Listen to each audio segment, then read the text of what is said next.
Anyone can become angry. That is easy. But to be angry with the right person to the right degree at the right time for the right purpose and in the right way, this is not easy. These are the words of Aristotle in his Nicomachean Ethics.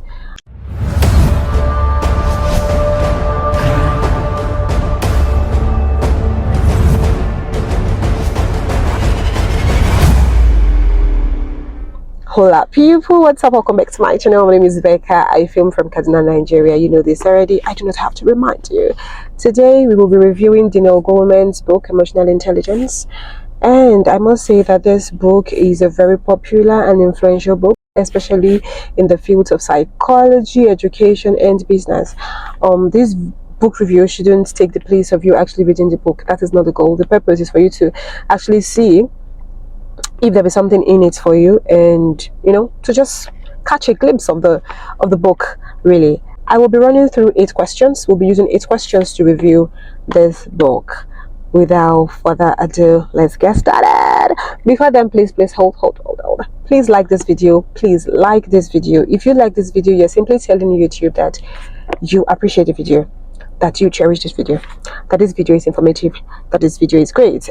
And by that, YouTube will be prompted to show this video to more people. So please go ahead and like. Let's get started. Question 1. What is emotional intelligence and how does it differ from IQ? Emotional intelligence refers to the ability to recognize and regulate one's emotions as well as the emotions of others.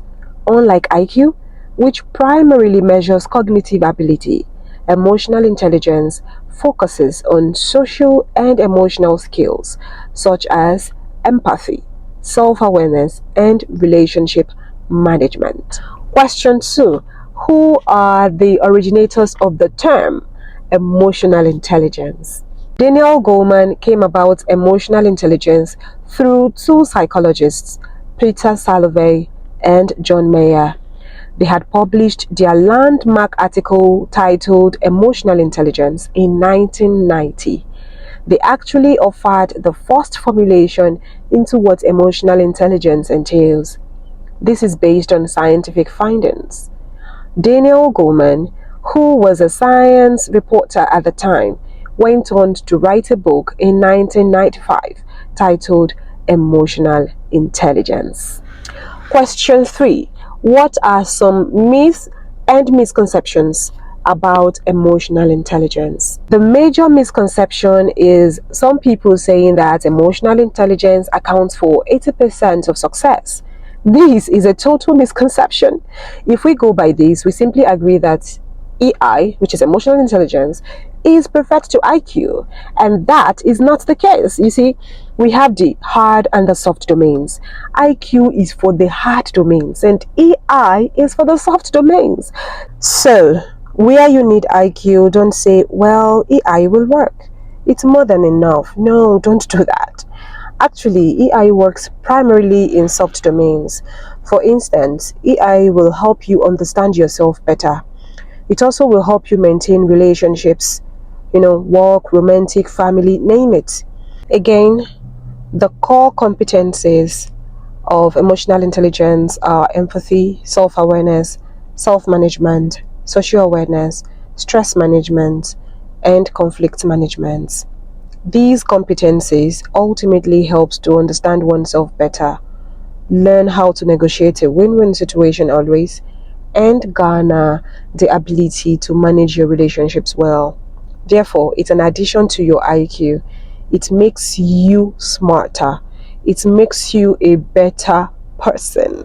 Question 4. Why is emotional intelligence important? Emotional intelligence is a critical skill in personal and professional settings. People with high emotional intelligence tend to be more effective leaders, better communicators, and more successful in their relationships. Question 5. Can someone develop emotional intelligence? Yes, especially for children. As adults, we will have to put in so much work to see the desired results. But then children learn from their parents, yeah? So it means that if a parent lacks that, It will show on the kids. It's what you have that you can give the kids. God help us. Question 6. How can one develop emotional intelligence? Developing emotional intelligence requires practice and self-reflection.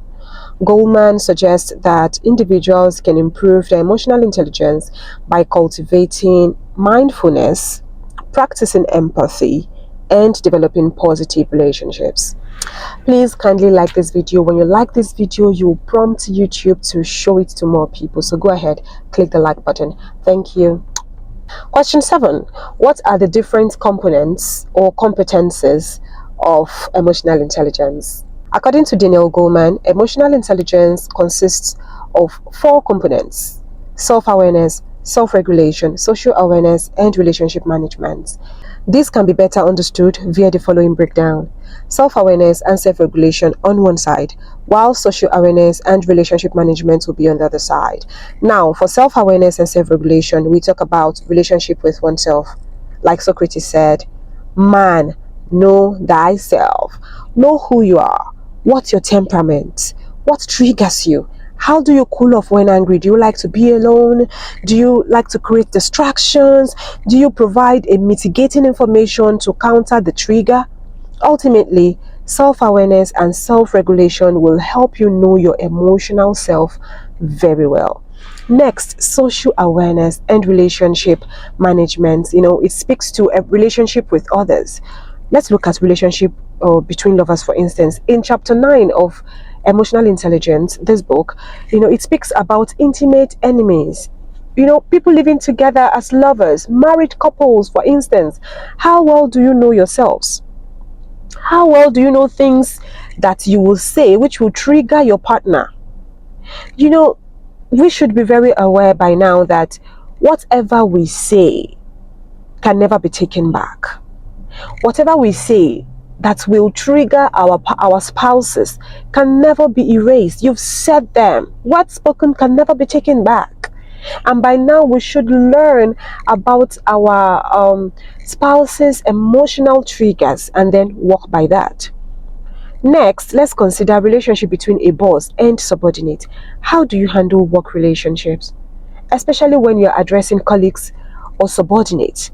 Do you just go around making them feel less of themselves because they performed below expectation on a task?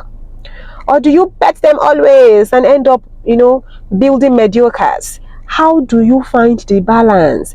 This book will provide that link. Read this book for you to get that balance. How to talk to people at work in such a way that you can strike a balance and build great relationships with them. Finally, let's look at the relationship between parents and children, or let's say family. I saw a clip recently on social media. A child was easily influenced by his father's actions. The father did something and the child, just went on and did the same thing right there and then. Ultimately, children learn to be angel-like or bullies by watching the adults in their lives. It might not just be parents here. It might be maybe at school, their teachers, neighbors, their uncles, their aunts, but especially parents or people in local parencies, people playing parental roles to our children, people that children are most exposed to. Therefore, if parents are emotionally inept, it would show on their children. Question 8. What are some criticisms of Daniel Goleman's theory of emotional intelligence? While Daniel Goleman's theory of emotional intelligence has been widely influential, some scholars have criticized his work for lacking scientific rigor and for oversimplifying complex concepts. In conclusion, I highly recommend this book to everyone, especially those who intend to know themselves so well that they are that self-aware to self-regulate their emotions. There is no gain in knowing yourself if you can't regulate your emotions. Anyways, let me know what you gained out of this book if you have read it. If you haven't read it, let me know in the comment section if you will be reading it or if this review has done the opposite of what I intended to do. If you're not going to read it because you've watched this video. Remember to like this video, share with others, and till my next video, be good.